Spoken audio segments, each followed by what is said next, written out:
Hello everyone, আজকে প্রথমেই আমি করেছিলাম একটা ইংলিশ ক্লাস। আর ইংলিশ ক্লাসে আমি কয়েকটা ফিলার করেছিলাম। তো ফিলারগুলো আমার সবকটাই ঠিক হয়েছে। আর এই কারণেই ঠিক হয়েছে যে আমি এই ক্লাসটা, এই কোশ্চেনগুলো একবার আলোচনা হয়েছিল প্রিভিয়াস কোনো ক্লাসে, তো সেগুলো আবার যেহেতু হয়েছিল, তো সেই জন্য প্রত্যেকটা মোটামুটি মনেই ছিল আমার। তবে একটা দুটো ভুলেও গিয়েছিলাম, সেগুলো ভুলও হয়েছে। তো এখানে টোটাল আমি 15টা কোশ্চেন করেছিলাম। তারপরে ইংলিশেরই কিছু মক কোশ্চেন আলোচনা হয়েছিল। 25টি কোশ্চেন ছিল, যার মধ্যে ফিলার, প্রেপোজিশন, তারপর সিনোনিম, অ্যান্টোনিম, তারপর ইডিয়ম ফ্রেজ সবই ছিল। সেগুলো একটু ডিটেলসে আলোচনাও হয়েছিল।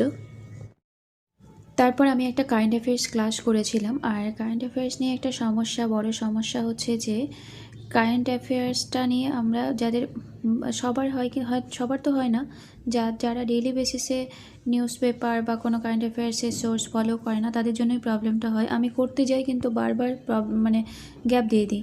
তো এই জন্য কারেন্ট অ্যাফেয়ার্সটা আমার এখনও অনেকটা উইক, বেসগুলো সবগুলো ক্লিয়ার না, যার জন্য ক্লাস যখন করতে যাই অনেক ডেপথে সেখানে বলে। এবার আমার একটু সমস্যা হয়ে যায়। আমি অ্যাচিভার্সও ফলো করি, কিন্তু আসল সমস্যা হচ্ছে রিসোর্সের, অনেকগুলো রিসোর্স হয়ে যাচ্ছে। তো যার জন্য, আর যদি শুধু অনলাইন রাখি, না লিখি, সেটাতেও একটা প্রবলেম।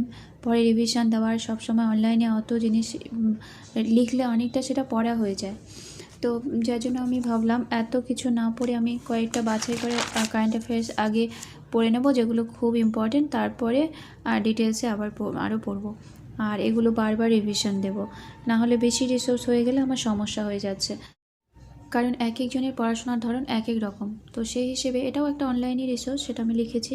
তো এখানে 30টি কোশ্চেন ছিল, ইম্পর্টেন্ট কোশ্চেন, যেগুলো একদম মানে ইম্পর্টেন্ট কোশ্চেন সবার একদম জানতেই হবে। আর এই এতটুকু পড়লে WBCSের জন্য মোটো এনাফ না, আরও ডিটেলসে অবশ্যই পড়তে হবে।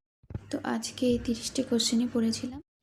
তারপরে আমি পড়েছিলাম মোটামুটি 20টার মতো গুরুত্বপূর্ণ মিলিটারি অপারেশন। এগুলো আর লিখতে পারিনি, লেখার টাইম হয়নি।